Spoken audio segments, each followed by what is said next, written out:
I stared at my phone, reading the message for the third time. Thanksgiving is family only. Find somewhere else to eat. My mother's words glowed on the screen like a neon sign announcing my exile. I sat in my office above Luna's restaurant, watching the security camera feed as my family arrived at the entrance below. My mother, Margaret, my brother, Brandon, my sister, Stephanie. Behind them came my uncle, Patrick, my aunt, Helen, and the cousins I'd grown up with. 15 people in total. A full Thanksgiving celebration without me. My finger hovered over the intercom button. Then I pressed it. Danny, cancel the Harrison reservation? 20 minutes later, my phone exploded with notifications. I watched my mother's face on the security screen, red with fury, as she screamed at my manager. Then my phone rang. Mom, why won't they seat us? My hand trembled as I watched the call go to voicemail. Once, twice, 7 times. Each ring felt like another nail in the coffin of our relationship. I couldn't answer. Not yet.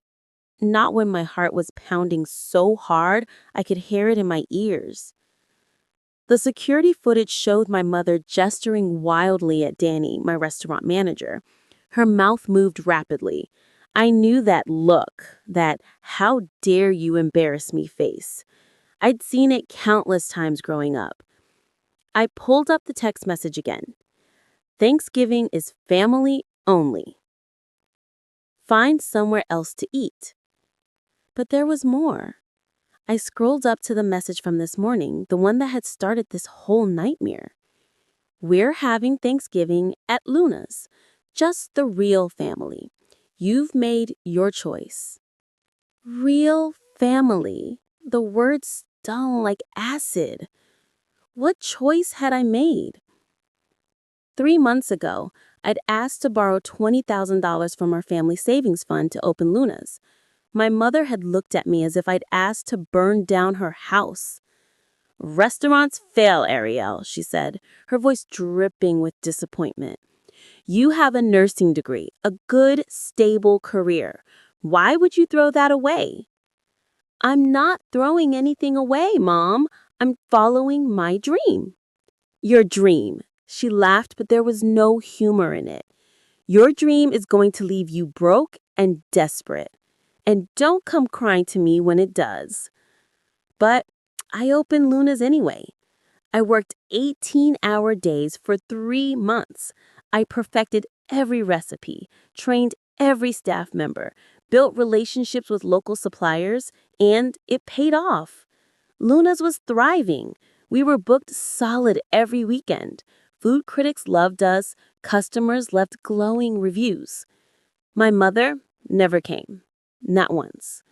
She never congratulated me or asked how business was going. Instead, I heard from my Aunt Helen that Mom had been telling everyone at her hospital. Ariel abandoned her family for money. She chose greed over her own mother. Now, watching the security feed, I saw something that made my blood run cold. My mother wasn't just talking to Danny. She was showing him something. I zoomed in on the camera. A check, a large one from what I could see, and her lips were moving in a very specific pattern. I'd learned to read lips as a kid when my best friend was deaf. This is a private party, my mother was saying. If Ariel shows up, don't let her in. She's banned from this celebration. Banned. She hadn't just excluded me, she had actively forbidden my presence. My phone buzzed, a text from Brandon.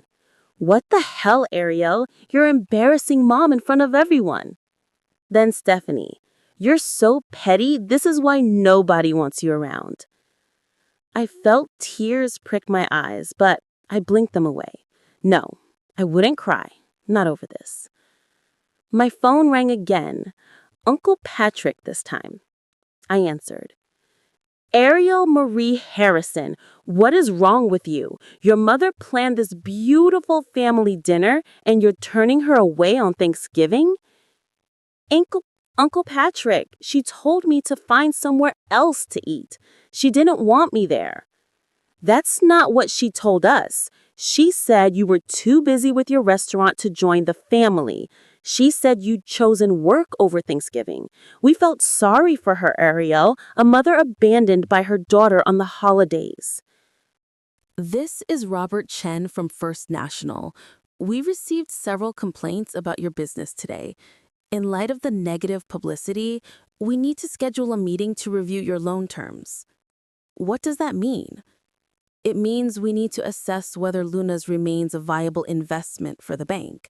The meeting is set for Monday at 9 a.m. Please bring all financial records. The call ended. I sat in the dark office, surrounded by the evidence of my mother's betrayal, watching my dream crumble in real time. I had tried to protect myself. I had tried to fight back, but every move I made only made things worse. The hole was getting deeper, and I had no idea how to climb out. I didn't sleep that night. I spent hours staring at my phone, reading and rereading the screenshots Jenna had sent. My mother's words echoed in my head. She'll come crawling back. By 5 a.m., I'd made a decision. I couldn't let her win. I had to fight back. I opened Facebook and started typing. Before you judge me, you need to know the truth. My mother deliberately banned me from my own restaurant on Thanksgiving. She told me to find somewhere else to eat because Thanksgiving was family only. I have the text messages to prove it. I attached a screenshot of my mother's message. Thanksgiving is family only. Find somewhere else to eat. My finger hovered over the post button. This was it. This would clear my name. People would see that I wasn't the villain here. I pressed post. Within minutes, the comments started rolling in. Then my mother commented, "Ariel, I'm heartbroken that you would twist my words like this. I said that because you told me last week you were working on Thanksgiving and couldn't join us. I made other plans to give you the space you said you needed. Now you're playing the victim and making me look like a monster. I raised you better than this." I stared at the screen in disbelief. That wasn't true. I never said I was working. I never said I couldn't join them. She was lying. But the comments were already shifting. "Your mother is right. You're twisting her words. You told her you were working, and now you're mad she made other plans? That's manipulative. I feel so sorry for Margaret. Imagine your daughter doing this to you on social media." That's not what happened. I never said I was working. She's lying. I typed. But more comments poured in. "You're calling your own mother a liar? Disgusting. This just proves you have no respect for her. Delete this post and apologize to your mother before you embarrass yourself further." Uncle Patrick commented, "I'm ashamed of you. Take this down now." I felt panic rising in my chest. This wasn't supposed to happen. They were supposed to see the truth. Instead, my mother had twisted it again, and now I looked even worse. Then the notification appeared. "Your post has been reported for harassment and removed by Facebook." Gone. All the evidence I'd tried to share, deleted. My phone rang. "Danny." "Boss, you need to see this. The Google reviews." I pulled up Luna's Google page and felt sick. 38 one-star reviews now, and they were getting worse. "Owner spreads lies about her family on social media. Toxic person. She's now publicly attacking her mother online. Absolutely disgusting. Never eating here. I came here once and the owner was rude. Not surprised she treats her mother this way." That last one was a lie. I'd never been rude to a customer, but it didn't matter. The narrative was set. I was the villain. Danny's voice came through the phone. "Boss, it gets worse. We've had 12 more cancellations this morning, and 2 of our suppliers just called. They're requesting immediate payment instead of our normal 30-day terms." "Why?" "They said they're concerned about the business's stability."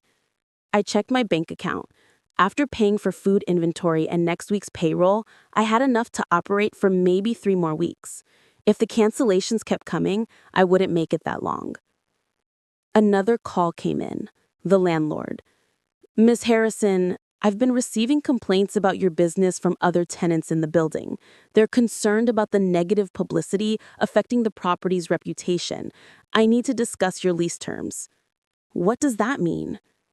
It means we may need to consider early termination if the situation doesn't improve. My world was collapsing. In less than 24 hours, I'd gone from a successful restaurant owner to someone on the verge of losing everything. I tried calling Jenna, the woman who'd sent me the screenshots. The number she'd emailed from was disconnected. I sent an email back. It bounced.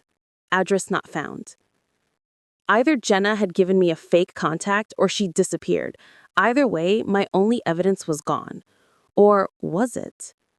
I pulled up the security footage from yesterday. There it was, clear as day. My mother handing Danny money and saying, if Ariel shows up, don't let her in. I downloaded the footage and sent it to a local news station with a message. I have proof my mother deliberately set me up to look bad. Please help me tell the truth. An hour later, a reporter called, Jessica Mills from Channel 7. Ms. Harrison, I received your footage. Can I come by to discuss this? Yes, please. Thank you. Jessica arrived at noon. She was professional, mid-40s, with a notebook and a camera crew. We sat in my office and I showed her everything, the text messages, the footage, the screenshots from Jenna. Jessica watched carefully. Then she said, Ms. Harrison, I appreciate you reaching out, but I have to be honest. This footage doesn't prove your mother banned you. It shows her paying for a private party, which is normal. And the screenshots could be fabricated. Without the original source to verify them, I can't use them. But she's lying. She's destroying my business with lies. I understand you're upset, she said gently. But from a journalistic standpoint, this is a family dispute. Without concrete, verifiable evidence of wrongdoing, it's not a story I can run. I'm sorry. She left. I sat alone in my office, surrounded by evidence that apparently proved nothing. By evening, Luna's was a ghost town. We usually had 40 reservations on a Friday night.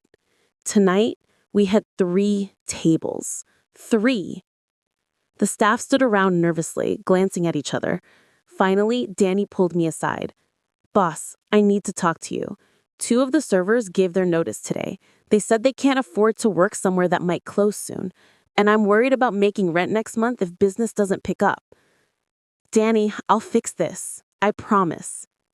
How? Every time you try to fight back, it gets worse. Maybe it's time to consider cutting your losses. That night, alone in the restaurant after everyone left, I sat at a table and cried. Really cried. The kind of crying where you can't catch your breath. I had fought back. I had tried to expose the truth. I had done everything I could think of. And all I had accomplished was digging myself into a deeper hole. My mother had won. She turned everyone against me. She destroyed my reputation. She brought my business to its knees. And the worst part? I had no idea how to stop it from getting even worse. Monday morning arrived like a funeral. I dressed in my best suit for the bank meeting, even though I felt like I was getting ready for my own execution. Robert Chen sat across from me in a sterile conference room, a stack of papers in front of him. Ms. Harrison, thank you for coming in. I'll be direct. The bank is concerned about Luna's viability given the recent negative publicity. We're seeing a pattern of declining revenue projections based on your reservation cancellations. It's temporary. This will blow over. Perhaps, but we have a fiduciary responsibility to protect our investments. We're not calling your loan yet, but we are adjusting the terms. Your interest rate is increasing from 4% to 7% effective immediately. We'll also be requiring monthly financial reviews instead of quarterly. 7%. That would add nearly $500 to my monthly payment, money I didn't have. I signed the papers because I had no choice. When I got back to Luna's, Danny was waiting with his phone. Boss, you need to see this. It was a Facebook video, my mother sitting in her living room, tears streaming down her face. I don't know what to do anymore, she said, her voice breaking. My daughter Ariel has cut me out of her life. She refused to let me celebrate Thanksgiving at her restaurant. And when I tried to make other arrangements, she attacked me on social media. I raised her alone after her father died of cancer. I worked double shifts as a nurse to pay for her college. And this is how she repays me? She wiped her eyes. I love my daughter. I always will. But I don't recognize her anymore. Money has changed her. Success has changed her. She's not the sweet girl I raised. The video had 12,000 views and 300 comments, all supporting my mother. Margaret, you're so strong. Your daughter doesn't deserve you. I'm praying for you and your family. My phone buzzed. A text from an unknown number. You should be ashamed of yourself. Your mother is a saint, and you're treating her like garbage. Then another. I hope your restaurant fails. You deserve it. And another. People like you make me sick. I blocked the numbers, but more came. Dozens of them. Hateful messages from strangers who'd seen my mother's video.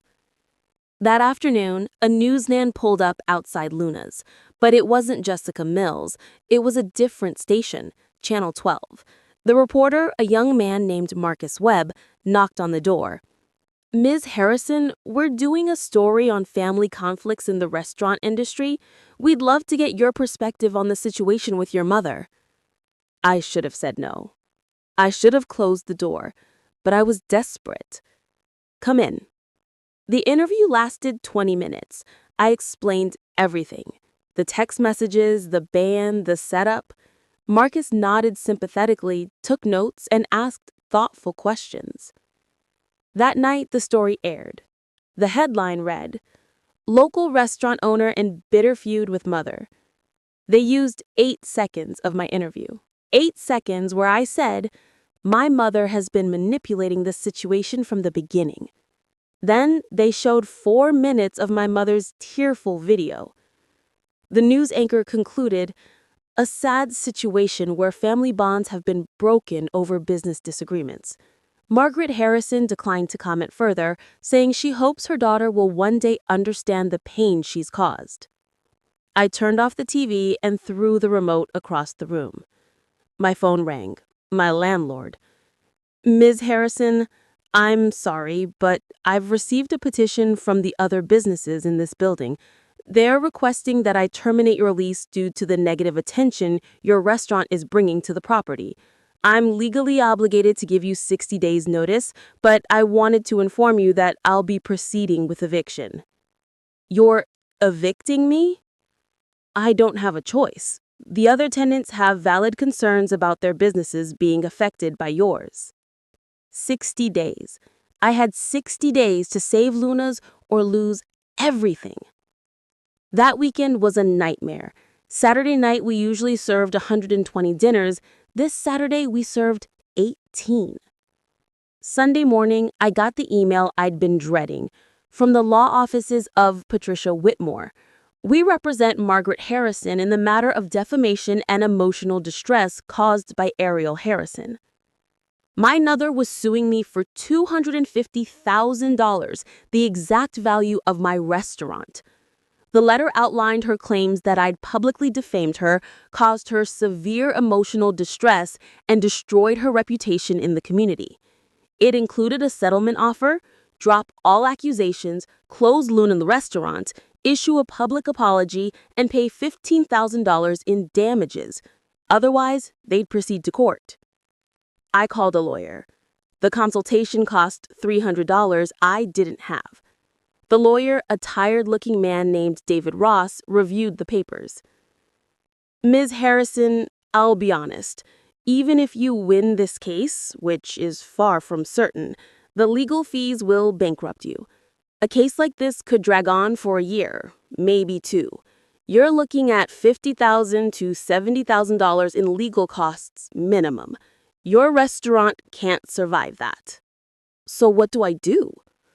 You could accept the settlement, give her everything she wants, close your restaurant, issue a public apology, and pay $15,000 in damages. Otherwise, you'll fight and lose everything anyway. Those are your options. I left his office feeling hollow. That night, I sat in Luna's after closing, just me and the empty tables. Danny had left early. The remaining staff cleaned in silence.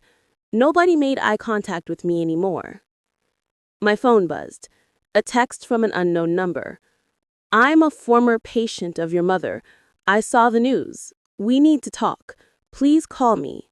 Amanda." I stared at the message. It could be another trap, another setup, someone my mother had planted to make me look worse. But what did I have to lose? I called the number. "Hello?" A woman's voice, cautious but kind. "This is Ariel. You texted me about my mother." "Yes. Can we meet? I have information you need to hear, but not over the phone." "Where?" "Luna's. Tomorrow at 10 a.m. I know you're closed for lunch service." "Okay." The call ended. I sat in the dark restaurant, wondering if I was about to walk into another disaster or if this might be the lifeline I desperately needed. Amanda arrived exactly at 10 a.m. She was in her early 50s with kind eyes and a nervous energy that reminded me of a bird ready to fly away at any sudden movement. We sat at a corner table. I'd made coffee, more out of habit than hospitality. "Thank you for meeting me," she said, wrapping her hands around the cup. "I wasn't sure you would." "I wasn't sure I should. For all I know, you're working with my mother." She smiled sadly. "I understand your suspicion.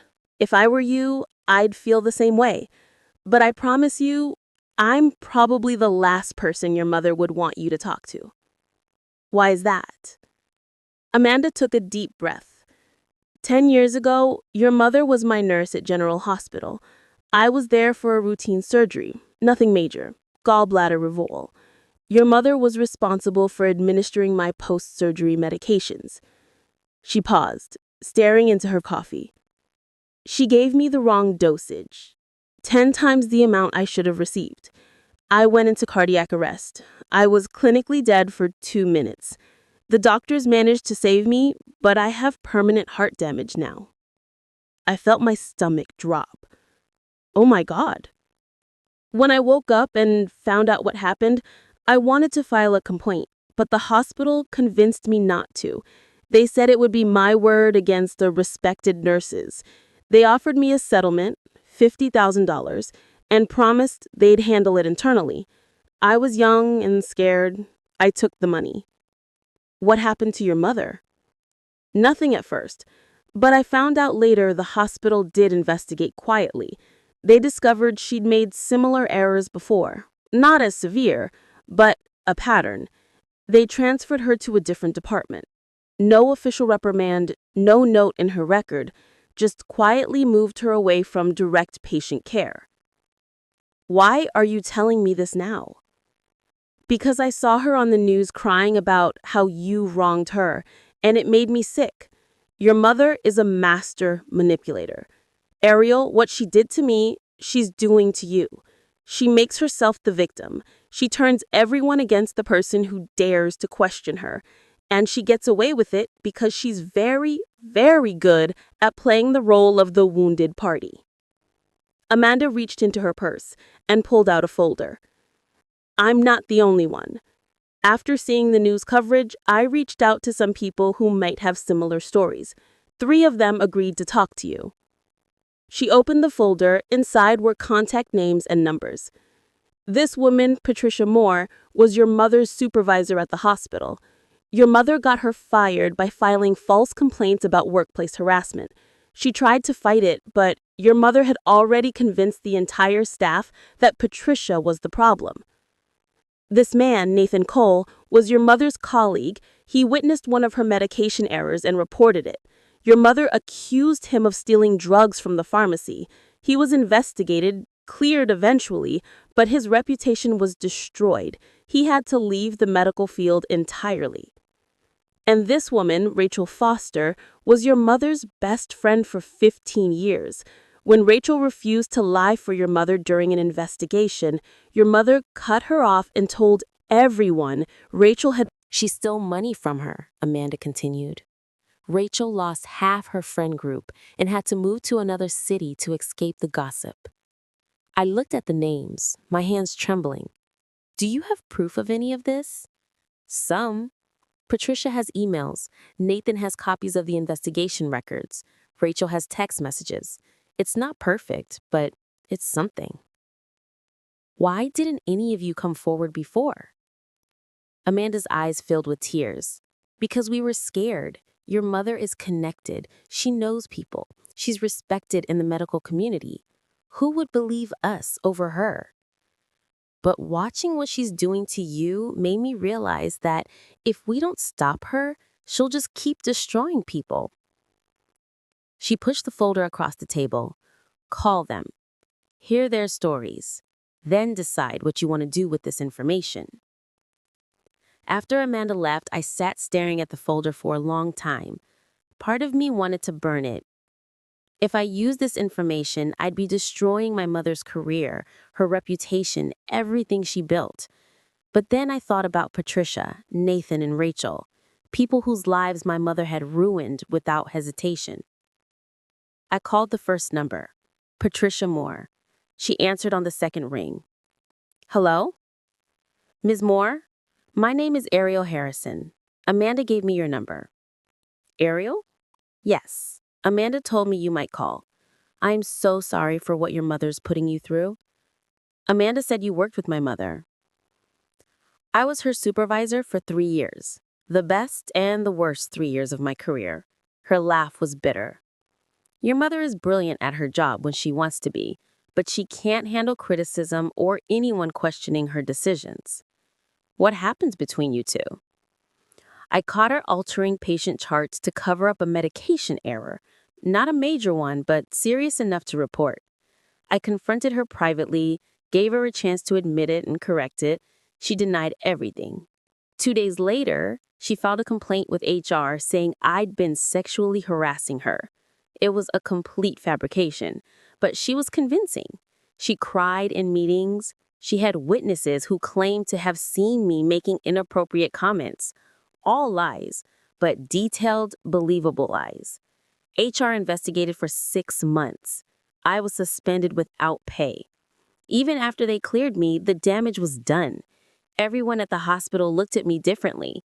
I resigned rather than stay in that environment. Do you have documentation? I have emails, copies of the investigation, termination papers that show I wasn't fired. I resigned under pressure. I kept everything because I thought someday I might need it. Would you be willing to share those with me? Yes. But Ariel, be careful. Your mother doesn't fight fair. If she knows you're coming after her with this, she'll escalate. She'll destroy you if she can. She's already trying. Then you have nothing to lose. I called Nathan next. His story was similar, then Rachel. Each conversation added another layer to the picture of who my mother really was. By evening, I had emails full of documentation, photos of text messages, copies of hospital investigation reports, even a recording Rachel had made of a conversation where my mother admitted to lying about the theft allegations. I had ammunition, real ammunition. But before I could decide what to do with it, my phone rang. Brandon. Ariel, we need to talk. I'm not interested in hearing how terrible I am, Brandon. No, that's not why I'm calling. Can I come to the restaurant alone? Something in his voice made me pause. Okay. When? I'm outside. I opened the door to find Brandon standing on the sidewalk, looking miserable. Come in. We sat at the same table where Amanda had sat hours earlier. I need to show you something, Brandon said. He pulled out his phone, scrolled through photos, then handed it to me. It was a document, a detailed plan written in my mother's handwriting. Phase 1. Book Luna's for Thanksgiving. Exclude Ariel publicly. Maximum humiliation. Phase 2. When Ariel reacts, paint her as vindictive and ungrateful. Use family and social media to destroy her reputation. Phase 3. Financial pressure. Encourage review bombing. Contact her suppliers and bank with concerns. Force her into debt. Phase 4. Legal action. Sue for defamation. Settlement terms. Close Luna's. Public apology. Financial payment. Final goal. Acquire Luna's location for medical clinic. Developer already interested in property. Estimated profit, $400,000. I read it twice, my vision blurring with tears. Where did you find this? In Mom's desk. I was looking for her checkbook to pay a bill she asked me to handle. This was in the drawer underneath. How long have you known? Since yesterday. I confronted her about it this morning. She told me I was betraying the family by questioning her. She said if I took your side, I'd be cut out of the inheritance. Just like you. There is no inheritance, Brandon. She's broke. Amanda showed me evidence that Mom owes the hospital over $300,000 from a malpractice settlement they covered for her years ago. Brandon's face went pale. What? She's not building a medical clinic. She's trying to sell this location to a property developer to pay off her debts. She's been lying to everyone. I had no idea. Neither did I. But now we do. Brandon looked at the folder in front of me. What's all this? I showed him everything. Amanda's story, Patricia's documentation, Nathan's evidence, Rachel's recording. Mom destroyed all these people. Yes, and she was going to destroy me, too. Maybe she still will. Brandon stood and walked to the window, staring out at the street. What are you going to do? I don't know. If I expose her, she loses everything. Her reputation, her career, maybe her freedom if these cases get reopened. But if I don't, she destroys me and moves on to the next person who gets in her way. What would Dad say? The question hit me like a physical blow. Our father had died when I was 16. He'd been the peacemaker, the voice of reason. Dad would say that doing the right thing isn't always easy, but it's still right. Brandon turned to face me. I'm sorry, Ariel. I should have listened to you from the beginning. I should have questioned why Mom was so insistent that we all turn against you. I just wanted to keep the peace. I know. Whatever you decide to do, I'm with you. I'll back you up. I'll tell everyone the truth about what I found. For the first time in days, I felt something other than despair. I felt hope. But then my phone rang. Stephanie.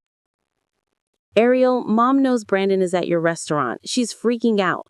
She wants him to come home right now. She says you're poisoning him against her. Stephanie, do you know what Mom has been doing? I know she's been hurt by you.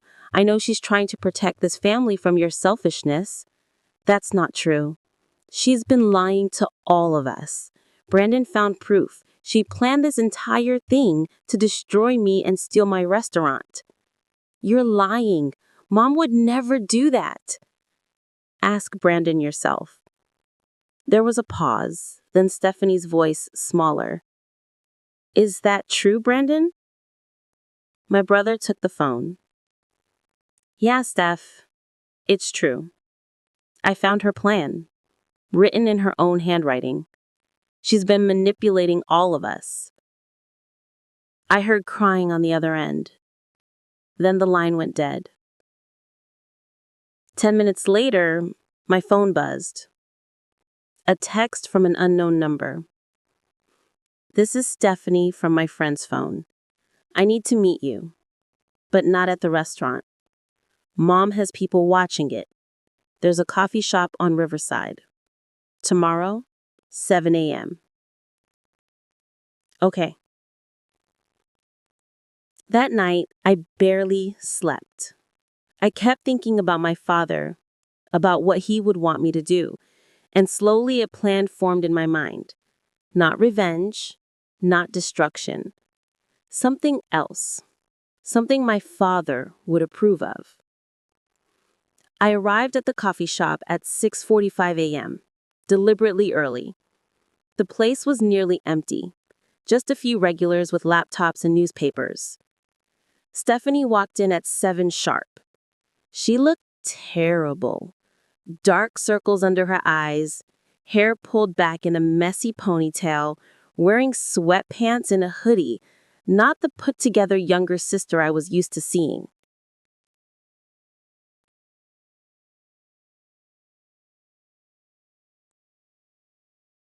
Ariel sat across from Stephanie in a cozy coffee shop, dim light reflecting off their anxious faces as Stephanie's hands shook while sliding a silver flash drive across the table, revealing emails, text messages, and contracts, exposing their mother's plan to bankrupt Ariel and seize Luna's. While Ariel's eyes widened at a shocking email from the family trust, demanding automatic ownership transfer if she failed. Later, in Luna's empty restaurant, shadows stretching over darkened tables and kitchen, Ariel spoke on the phone with her lawyer, weighing the mounting legal fees and looming motion to freeze her accounts, before calling her mother's lawyer to arrange a private meeting. 2 hours later, Margaret entered Luna's, looking older and tired, eyes sharp and defensive, as Ariel confronted her with documentation, laying out emails, contracts, witness statements, and the developer's offer on the table, explaining calmly that she could destroy Margaret's career, but instead offered a deal. Dropped a lawsuit, post a public apology, remove negative reviews, stay out of her life, and accept an interest-free $50,000 loan. Margaret's eyes filled with real tears as she trembled, asked why Ariel would help her, and eventually signed the agreement, her posture small and defeated, whispering an apology for losing her way as Ariel stood alone amidst the morning light streaming through Luna's windows, holding the signed papers and crying from relief, exhaustion, and the heavy weight of letting go. But also from hope, because for the first time in weeks, I could breathe. My phone rang. Brandon? Did she sign? Yeah. I can't believe you're helping her after everything. Neither can I, but it's done. Stephanie and I are proud of you. What you did took more strength than destroying her would have. We'll see if she actually follows through. If she doesn't, we'll all release the evidence together. But I think she will. I think you finally got through to her. That night, I went home and slept for 12 hours straight.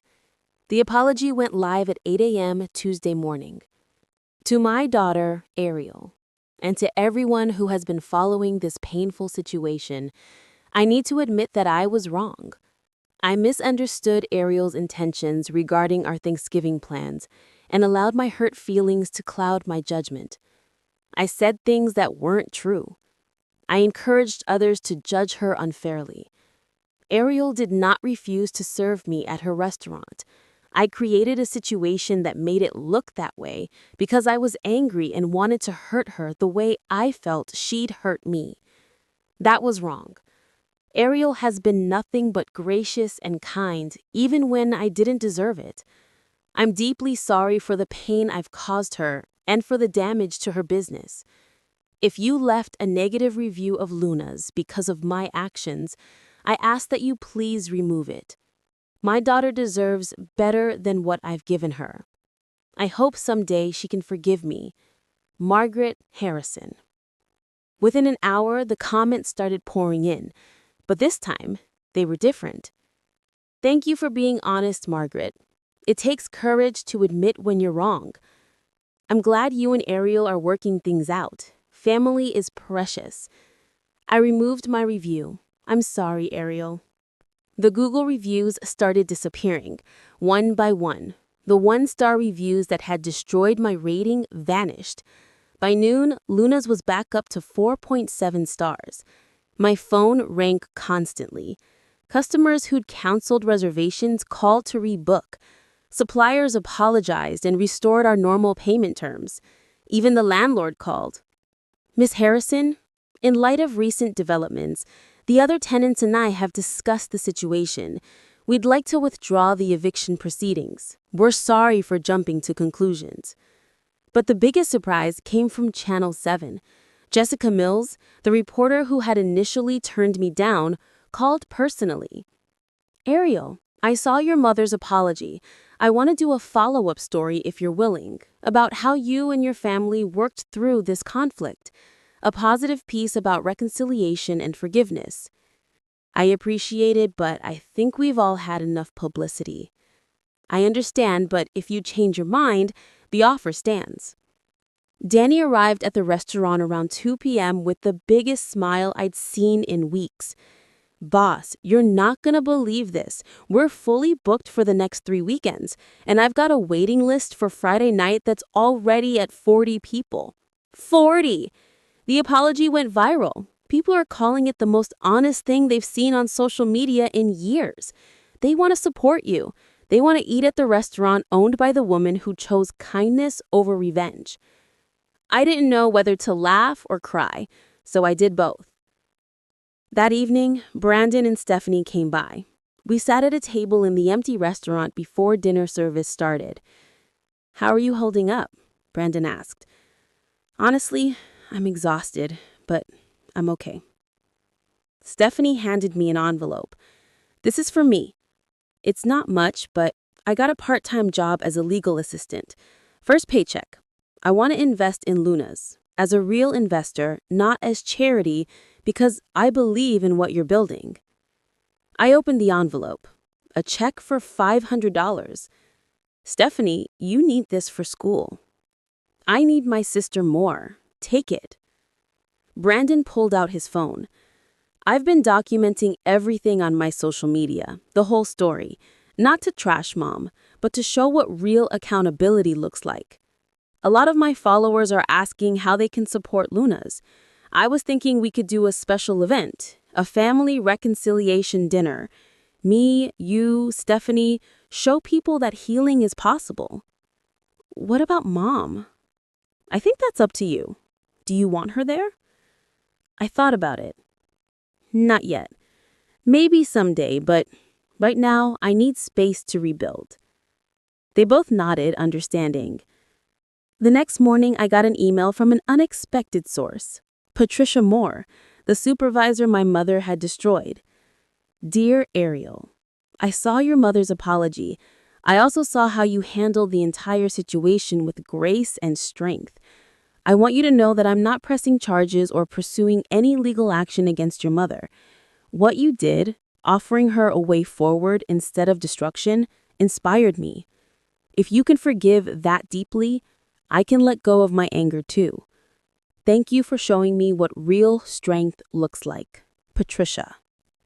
Similar emails came from Nathan and Rachel, each one thanking me for not using their stories as weapons, each one choosing to move forward rather than backward. Amanda called. "I heard about the settlement. You're a better person than I am, Ariel." I just did what felt right. What felt right was also incredibly brave. Your mother could have refused. She could have kept fighting. You took a huge risk. I know, but I couldn't destroy her. I just couldn't. That's why you're going to be okay. People like you always land on their feet. Friday night, Luna's was packed.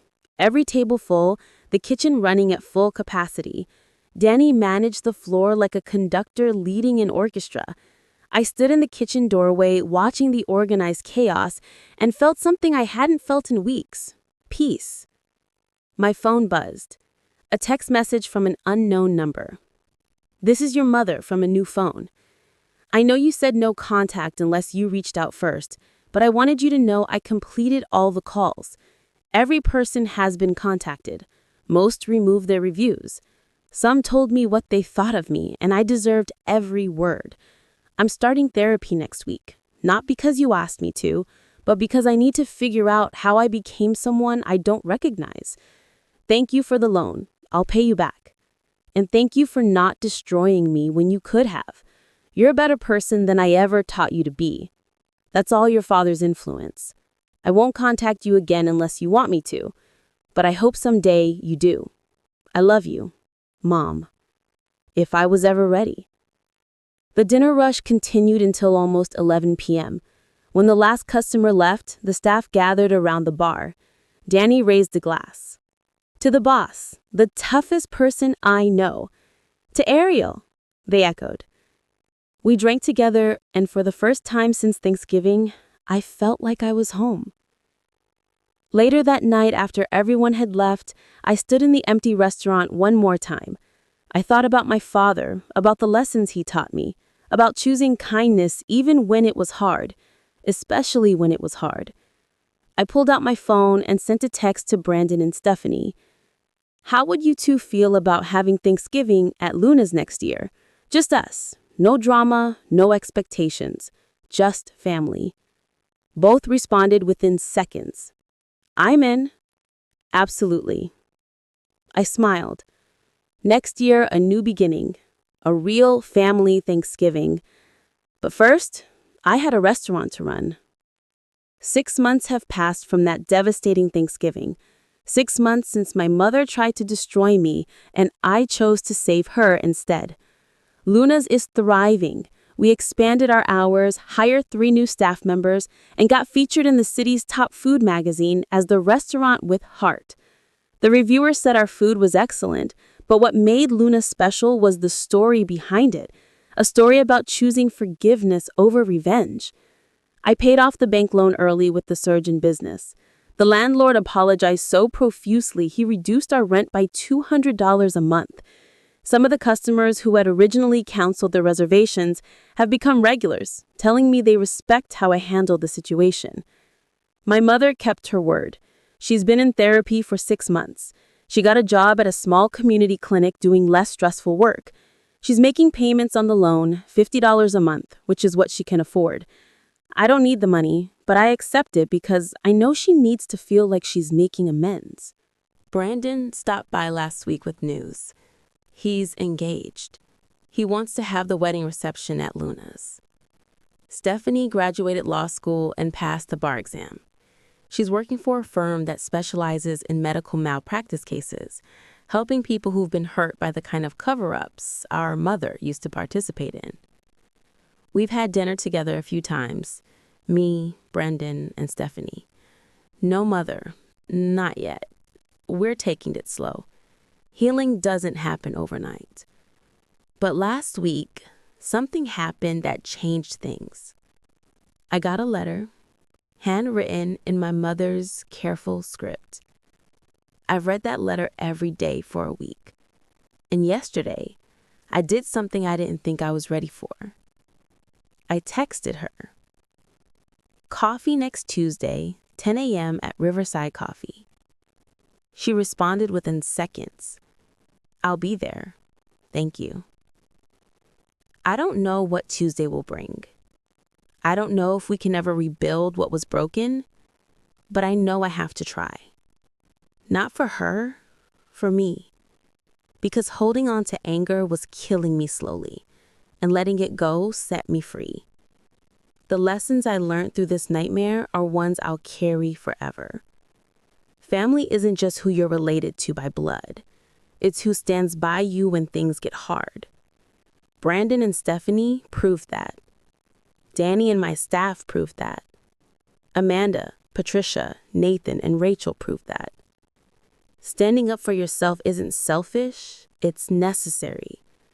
I spent so long trying to please my mother that I almost lost myself in the process. Learning to say no and mean it was one of the hardest things I've ever done, but it saved my life. Forgiveness doesn't mean forgetting or accepting. It means releasing the hold someone's actions have on your heart. I forgave my mother not because what she did was okay, but because carrying that burden was destroying me. Forgiveness was a gift I gave myself. And finally, I learned that sometimes losing what you thought you needed helps you find what you truly deserve. I thought I needed my mother's approval to be happy. I thought I needed her validation to feel successful.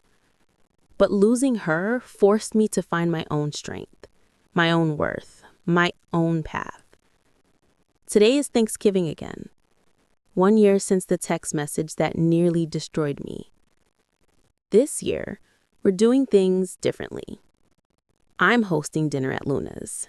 Brandon, Stephanie, Danny and his family, Amanda and her husband, Patricia, Nathan, Rachel, everyone who stood by me or showed me what grace looks like.